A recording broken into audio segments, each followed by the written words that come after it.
Bien-aimé dans le Seigneur, aujourd'hui, nous allons parler d'un sujet qui peut littéralement transformer ta vie, ta famille, ta santé, tes finances et ton avenir. La parole de Dieu comme puissance vivante et agissante. Avant fait commencer, je te demande de t'abonner à la chaîne pour ne rien manquer de nos prochaines publications, de rester jusqu'à la fin, d'aimer, de partager et de laisser un commentaire juste à la fin de notre parole de Dieu. La Bible déclare dans Hébreux 4h12, « Car la parole de Dieu est vivante et efficace, plus tranchante qu'une épée quelconque à deux tranchants, pénétrante jusqu'à partager âme et esprit, jointure et moelle, elle juge les sentiments et les pensées du cœur. » Ce verset n'est pas une simple écriture à réciter, c'est une révélation, une vérité éternelle. Cela veut dire que la parole que nous lisons dans la Bible n'est pas une lettre morte, ce n'est pas une histoire ancienne, ce n'est pas un livre d'histoire ou de philosophie. C'est la voix de Dieu, vivante, actuelle, agissante aujourd'hui, ici même, dans ta vie. Quand Dieu parle, ce n'est pas seulement pour informer, ses paroles créent, guérissent, délivrent, restaurent, multiplient et élèvent. La parole est une semence incorruptible, une Pierre 1h23.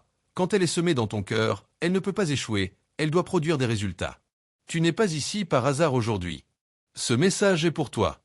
Dieu veut te rappeler que la clé de ta transformation, de ton succès, de ta santé, de ta paix et de ta destinée se trouve déjà dans sa parole. Alors prépare ton esprit, ouvre ton cœur et dis, « Seigneur, je reçois ta parole aujourd'hui. Elle agit dans ma vie, elle produit en moi la transformation divine. Je ne sortirai pas d'ici comme je suis venu, mais changé par la puissance de ta parole. » Imagine un agriculteur qui tient dans sa main une petite graine de maïs. Si tu regardes cette graine avec tes yeux naturels, elle paraît insignifiante, sèche, dure, petite. Tu pourrais même penser qu'elle n'a aucune valeur. Mais si cet agriculteur prend cette graine et la met en terre, puis l'arrose et l'expose à la lumière du soleil, cette graine, aussi petite soit-elle, commencera à germer. Elle brisera la terre, poussera, grandira, et deviendra un grand plant chargé d'épis capable de nourrir des familles entières. Maintenant, pose-toi la question, qu'est-ce qui a transformé cette graine apparemment insignifiante en une grande récolte ? Ce n'est pas la main de l'homme. Ce n'est pas la force de la graine elle-même. C'est la vie que Dieu a placée à l'intérieur de cette graine. Bien-aimé, la parole de Dieu est exactement comme cette semence. Jésus lui-même l'a dit dans Luc 8h11, « La semence, c'est la parole de Dieu. » Quand tu regardes la Bible, tu peux penser que ce sont juste des mots imprimés sur du papier. Mais en réalité, chaque verset, chaque parole, est une semence spirituelle remplie de la vie de Dieu. Et cette vie, quand elle est plantée dans ton cœur, ne peut pas rester stérile. Elle va croître, elle va agir, elle va produire une transformation visible. Par exemple, quand Dieu dit « Tu es béni de toute bénédiction spirituelle dans les lieux célestes » Éphésiens 1h3, ce n'est pas une information religieuse. C'est une semence divine de bénédiction. Quand tu l'acceptes et que tu la déclares, tu actives une vie nouvelle de prospérité et de grâce. De la même manière, si tu es malade et que tu entends « C'est par ces meurtrissures que nous avons été guéris » Ésaïe 53, 5, cette parole devient pour toi une semence de guérison. Si tu la crois et que tu la reçois, elle agit dans ton corps et restaure ta santé. La parole est donc vivante, créatrice et transformatrice. Elle n'est jamais vaine, jamais inutile, jamais stérile. Comme le dit Ésaïe 55, 11, « Ainsi en est-il de ma parole, qui sort de ma bouche, elle ne retourne point à moi sans effet, sans avoir exécuté ma volonté et accompli mes desseins. » Voilà pourquoi il est vital de comprendre que la parole n'est pas une information religieuse, mais une force de vie qui contient déjà la puissance pour manifester tout ce que Dieu a promis. Bien-aimé, pour comprendre la puissance de la parole de Dieu, nous devons regarder ce que disent les Écritures. La Bible est remplie de preuves que la parole n'est pas une simple information, mais une force vivante et active. 1 Hébreux 4h12, la parole comme une épée vivante. Car la parole de Dieu est vivante et efficace, plus tranchante qu'une épée quelconque à deux tranchants, pénétrante jusqu'à partager âme et esprit, jointure et moelle, elle juge les sentiments et les pensées du cœur. Regarde bien, la parole n'est pas morte ou stagnante, elle est vivante. Cela veut dire qu'elle a une personnalité, une énergie, une intelligence divine. Elle agit à l'intérieur de nous, dans les parties les plus profondes de notre être là où aucun médecin, aucun psychologue, aucun conseiller ne peut atteindre. Quand tu reçois la parole dans ton esprit, elle ne reste pas inactive. Elle travaille, elle coupe, elle sépare, elle purifie, elle corrige et elle construit. Elle est comme un chirurgien spirituel qui opère ton âme pour te rendre semblable à Christ. 2 Jean 6, 63 La parole comme esprit et vie. Jésus a dit, « Les paroles que je vous ai dites sont esprit et vie. » Cela veut dire que chaque fois que tu entends ou lis la parole, tu reçois une substance spirituelle, une dose de la vie de Dieu lui-même. Ce n'est pas seulement un enseignement ou une information, c'est l'Esprit de Dieu encapsulé dans des mots humains. Ainsi, quand tu déclares la parole, tu n'émets pas seulement du son, tu libères la vie divine dans ton atmosphère. C'est pourquoi les démons tremblent à l'écoute de la parole. C'est pourquoi les maladies disparaissent. Parce que la parole transporte la vie de Dieu. 3. Josué 1h8, la parole comme clé du succès. Que ce livre de la loi ne s'éloigne point de ta bouche, médite-le jour et nuit, pour agir fidèlement selon tout ce qui y est écrit, car c'est alors que tu auras du succès dans tes entreprises, c'est alors que tu réussiras. Dieu lui-même dit à Josué, un jeune leader appelé à conquérir un territoire immense, ta réussite dépend de ta relation avec ma parole. Pas de stratégie militaire, pas de plans humains d'abord, mais la méditation constante de la parole. Cela signifie que ton succès, ta prospérité et ta stabilité dans la vie ne dépendent pas de ton intelligence, de ton diplôme ou de ton entourage, mais de ta capacité à garder la parole sur tes lèvres et dans ton cœur. 4. Matthieu 4h4, la parole comme nourriture spirituelle. L'homme ne vivra pas de pain seulement, mais de toute parole qui sort de la bouche de Dieu. De la même manière que ton corps a besoin de nourriture physique chaque jour, ton esprit a besoin de la parole de Dieu quotidiennement. Sans elle, tu deviens faible spirituellement, vulnérable aux attaques de l'ennemi, incapable de résister aux épreuves. Mais quand tu te nourris de la parole, tu deviens fort, inébranlable, rempli de courage et de foi. 5. Ésaïe 55. 11. La parole qui accomplit sa mission.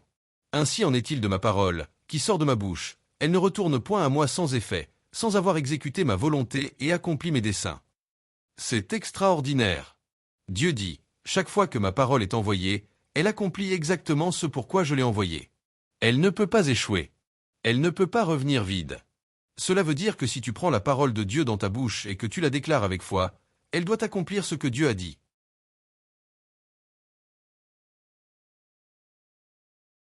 Bien-aimé, la parole de Dieu n'est pas une théorie lointaine, ni une philosophie abstraite.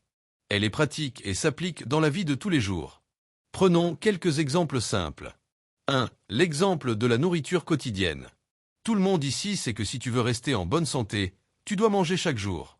Peu importe la nourriture que tu as mangée hier, elle ne suffit pas pour aujourd'hui. Ton corps réclame un nouvel apport. De la même manière, ton esprit a besoin chaque jour de la parole de Dieu. Si tu négliges de te nourrir de la parole, tu deviens spirituellement faible, vulnérable aux tentations, aux doutes, à la peur. Mais quand tu fais de la lecture et de la méditation de la Bible une habitude quotidienne, tu deviens fort dans ton esprit. C'est pourquoi Jésus a dit dans Matthieu 4h4, « L'homme ne vivra pas de pain seulement, mais de toute parole qui sort de la bouche de Dieu. » 2. L'exemple de la lumière dans une pièce sombre. Imagine une pièce totalement sombre. Tu peux trébucher, tomber, te blesser. Mais dès que tu allumes la lumière, l'obscurité disparaît immédiatement, sans lutte, sans bruit. De la même façon, la parole de Dieu est une lumière pour ton chemin. Psaume 119, 105 dit, « Ta parole est une lampe à mes pieds, et une lumière sur mon sentier. » Quand tu laisses la parole entrer dans ton cœur, la confusion disparaît, les doutes se dissipent, les mauvaises habitudes perdent leur force, et tu commences à marcher avec clarté et assurance. 3. L'exemple du médicament.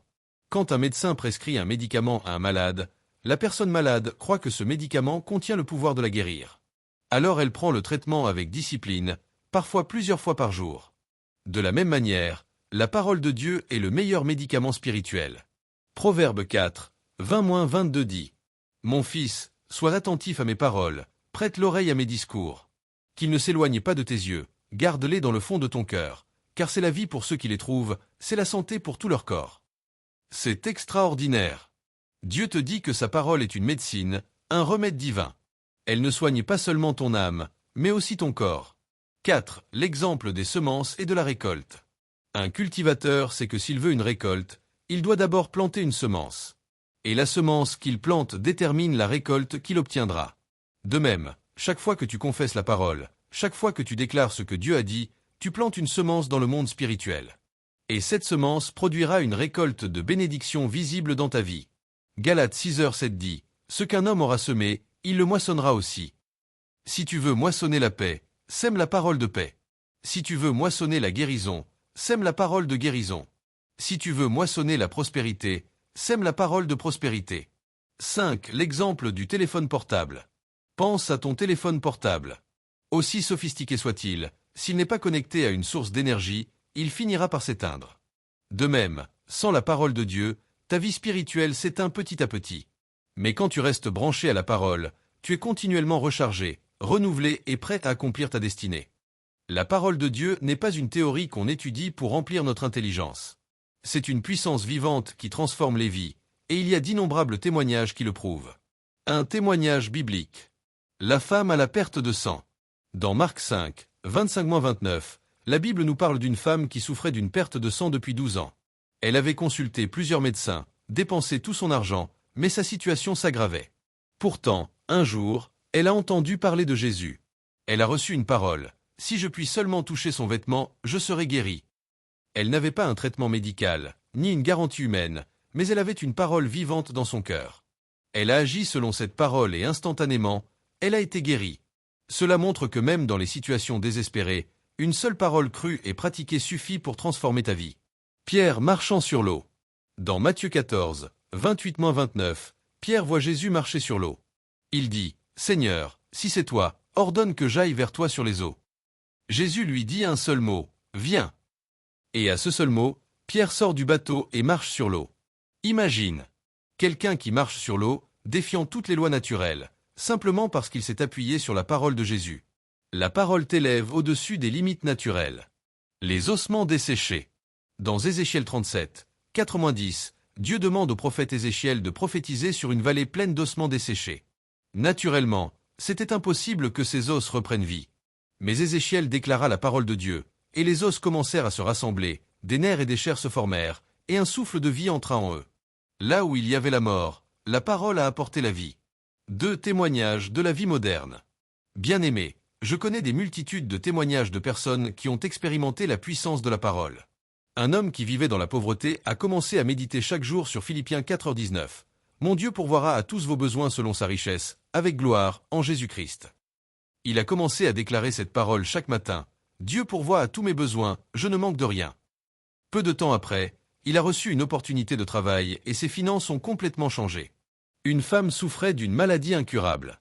Au lieu de céder au désespoir, elle a commencé à proclamer Ésaïe 53, 5. C'est par ces meurtrissures que nous sommes guéris. Chaque jour, elle lisait, méditait et déclarait cette parole. Son corps a été totalement restauré, au point que les médecins n'ont pas pu comprendre ce qui s'était passé. Un jeune homme dépressif, sans but dans la vie, est tombé sur Jérémie 29, 11. Car je connais les projets que j'ai formés sur vous, dit l'Éternel, projets de paix et non de malheur, afin de vous donner un avenir et de l'espérance. Cette parole a allumé une lumière dans son cœur.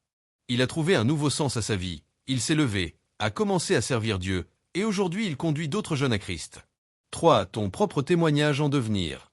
Bien-aimé, si Dieu l'a fait pour la femme à la perte de sang, pour Pierre, pour Ézéchiel, pour cet homme, pour cette femme, pour ce jeune, il le fera aussi pour toi.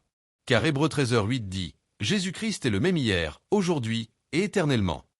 Ce que tu attends, ce que tu espères, ce dont tu as besoin, se trouve déjà dans sa parole. Aujourd'hui, si tu crois et que tu agis selon cette parole, ton témoignage sera le prochain que nous partagerons. Nous avons vu que la parole de Dieu est vivante, puissante, créatrice et transformatrice. Mais pour qu'elle produise son effet dans ta vie, tu dois lui donner un terrain favorable.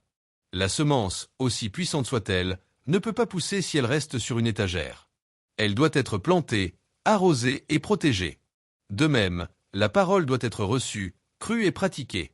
Voici quelques clés pratiques. 1. Lire et méditer la parole chaque jour. La première étape est simple mais essentielle. Expose-toi à la parole quotidiennement. Pas seulement le dimanche à l'église, mais chaque jour. Josué 1h8 dit « Que ce livre de la loi ne s'éloigne point de ta bouche, médite-le jour et nuit, pour agir fidèlement selon tout ce qui y est écrit, car c'est alors que tu auras du succès dans tes entreprises, c'est alors que tu réussiras. » La méditation quotidienne n'est pas une option, c'est une nécessité. Elle renouvelle ton esprit, aligne tes pensées sur celles de Dieu et te rend sensible à sa voix. 2. Déclarer la parole avec foi. La parole doit être dans ta bouche. C'est une loi spirituelle. Je crois, c'est pourquoi je parle. 2 Corinthiens 4h13. Quand tu déclares ce que Dieu dit, tu crées la réalité divine dans ton monde. Les circonstances peuvent dire le contraire, mais ta confession doit être ferme. Exemple, si tu es malade, ne dis pas « je suis malade, je vais mourir ». Dis, par les meurtrissures de Jésus, je suis guéri. Ésaïe 53, 5. Si tu traverses une crise financière, ne dis pas « je suis pauvre ». Déclare, mon Dieu pourvoit à tous mes besoins selon sa richesse, avec gloire, en Jésus-Christ, Philippiens 4h19. Index revers pointant vers la droite blanc, tes paroles créent ton futur. Ne parle pas comme le monde, parle comme Dieu. 3. Prier selon les Écritures. Beaucoup prient de longues prières, mais sans résultat parce qu'elles ne sont pas basées sur la parole. Mais quand tu pries avec les Écritures, tu pries la volonté de Dieu, et Dieu ne peut pas rejeter sa propre volonté. Exemple, si tu veux prier pour ta famille, tu peux déclarer Acte 16h31, crois au Seigneur Jésus, et tu seras sauvé, toi et ta famille. Si tu veux prier pour la paix, proclame Jean 14h27, je vous laisse la paix, je vous donne ma paix. La prière efficace, c'est prier la parole. 4. Mettre la parole en action. La foi n'est pas passive, elle agit. Jacques 1h22 dit, mettez en pratique la parole, et ne vous bornez pas à l'écouter, en vous trompant vous-même par de faux raisonnements. Exemple, si la parole dit « aime ton prochain comme toi-même », Marc 12h31, alors choisis de pardonner et de marcher dans l'amour, même si tu n'en as pas envie. Si la parole dit « donnez », et il vous sera donné, Luc 6h38, alors obéis et sois généreux. L'obéissance ouvre la porte aux bénédictions. 5. Protéger la parole dans ton cœur. Dans la parabole du semeur, Matthieu 13, Jésus montre que certains reçoivent la parole mais la perdent à cause des soucis, des tentations ou des distractions. Si tu veux voir des résultats, tu dois protéger la parole. Refuse les pensées négatives, rejette les mauvaises compagnies qui sapent ta foi, garde ton cœur rempli de la présence de Dieu. 6. Persévérer jusqu'au résultat. Parfois, la manifestation prend du temps. Mais ne te décourage pas. Galates 6h9 dit. Ne nous lassons pas de faire le bien, car nous moissonnerons au temps convenable, si nous ne nous relâchons pas. Continue à lire, confesser, prier et pratiquer la parole. La semence finira par porter du fruit. Après avoir entendu et compris que la parole de Dieu est vivante, efficace et agissante, je suis venu te dire aujourd'hui, ta vie ne restera pas la même.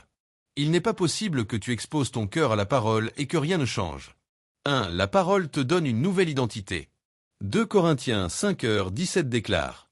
Si quelqu'un est en Christ, il est une nouvelle créature. Les choses anciennes sont passées, voici, toutes choses sont devenues nouvelles. Cela veut dire que tu n'es plus une victime, tu n'es plus limité par ton passé, par tes erreurs, par ton éducation ou par ton environnement. La parole t'a donné une nouvelle identité en Christ.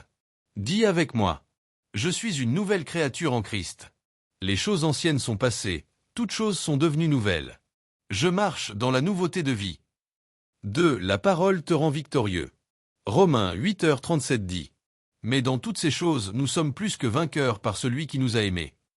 Ce que le monde appelle impossibilité n'existe pas pour toi. Les limites que les autres voient ne sont pas ta réalité. Tu es plus que vainqueur. Déclare avec moi. Je suis plus que vainqueur. Rien ne peut m'arrêter, rien ne peut m'écraser, car la parole de Dieu agit en moi. 3. La parole te garantit la santé et la prospérité. 3 Jean 1h2 dit. Bien-aimé, je souhaite que tu prospères à tous égards et sois en bonne santé, comme prospère l'état de ton âme. Cela veut dire que la prospérité et la santé font partie de ton héritage en Christ. Tu n'as pas à vivre dans la maladie ni dans le manque, car Dieu a déjà tout pourvu en Jésus. Confesse avec moi. La santé divine est mon partage, la prospérité est mon héritage. Je marche dans la plénitude de la vie de Dieu. 4. La parole brise toute peur. 2 Timothée 1h7 dit. Car ce n'est pas un esprit de timidité que Dieu nous a donné, mais un esprit de force, d'amour et de sagesse. Bien-aimé, tu n'as pas à craindre le futur, ni les maladies, ni la pauvreté, ni même la mort, car la parole en toi a vaincu le monde. Déclare avec moi. Je n'ai pas reçu un esprit de peur. J'ai reçu un esprit de force, d'amour et de sagesse. Je marche avec assurance, je règne dans la vie par Jésus-Christ. 5. Proclamation finale. Maintenant, je veux prophétiser dans ta vie. Là où il y avait la maladie, la santé divine prend place. Là où il y avait le manque, l'abondance coule comme un fleuve. Là où il y avait la confusion, la clarté divine s'installe. Là où il y avait les chaînes, la liberté est maintenant manifestée. La parole de Dieu que tu as reçue aujourd'hui ne restera pas inactive. Elle produira une moisson abondante dans ta vie. Lève ta main droite et proclame avec moi. La parole agit en moi, elle transforme ma vie, elle me rend victorieux, elle me rend invincible. Je suis un témoignage vivant de la gloire de Dieu. Nous allons maintenant élever nos voix dans la prière. La parole de Dieu que nous avons reçue aujourd'hui doit être activée dans nos vies par la prière de foi. 1. Prière de reconnaissance. Père Céleste, nous te remercions pour ta parole vivante et agissante. Merci parce qu'elle n'est pas une simple écriture, mais elle est esprit et vie. Merci pour Jésus-Christ, la parole faite chair, qui nous a donné une nouvelle identité, une vie victorieuse, la santé divine et la prospérité à tous égards. Nous reconnaissons que ta parole est la lumière qui éclaire nos pas et nous conduit dans le chemin de la gloire. 2. Prière pour la transformation personnelle. Seigneur, Nous déclarons que ta parole transforme nos pensées, nos attitudes et nos comportements. Toute faiblesse est remplacée par ta force. Tout doute est remplacé par la foi. Toute peur est remplacée par le courage. Nous marchons désormais dans la pleine conscience de notre identité en Christ. 3. Prière pour la santé et la guérison. Au nom de Jésus-Christ, nous proclamons la santé divine sur chaque corps malade. Toute douleur disparaît, toute maladie s'en va, toute oppression du diable est brisée. Seigneur, merci parce que ta parole dit dans une Pierre 2h24 que par tes meurtrissures nous avons été guéris. Nous recevons maintenant cette guérison et nous marchons dans la santé surnaturelle. 4. Prière pour la prospérité et l'élévation. Seigneur, ta parole déclare dans Deutéronome 28, 13, « Tu seras la tête et non la queue, tu seras toujours en haut et jamais en bas. » Nous proclamons la prospérité, l'abondance et le succès dans toutes nos entreprises. Nous déclarons que tout ce que nous touchons prospère, que des portes surnaturelles s'ouvrent, et que nous marchons dans l'élévation selon ta volonté parfaite. 5. Prière pour la famille et la destinée. Père, nous te confions nos familles, nos enfants, nos projets et nos rêves. Nous déclarons qu'aucune arme forgée contre nous ne prospérera. Nous proclamons que nos familles sont couvertes par le sang de Jésus et que nos destinées brillent comme l'éclat du soleil. Nous refusons l'échec, nous refusons la honte et nous acceptons la gloire de Dieu dans tous les aspects de nos vies.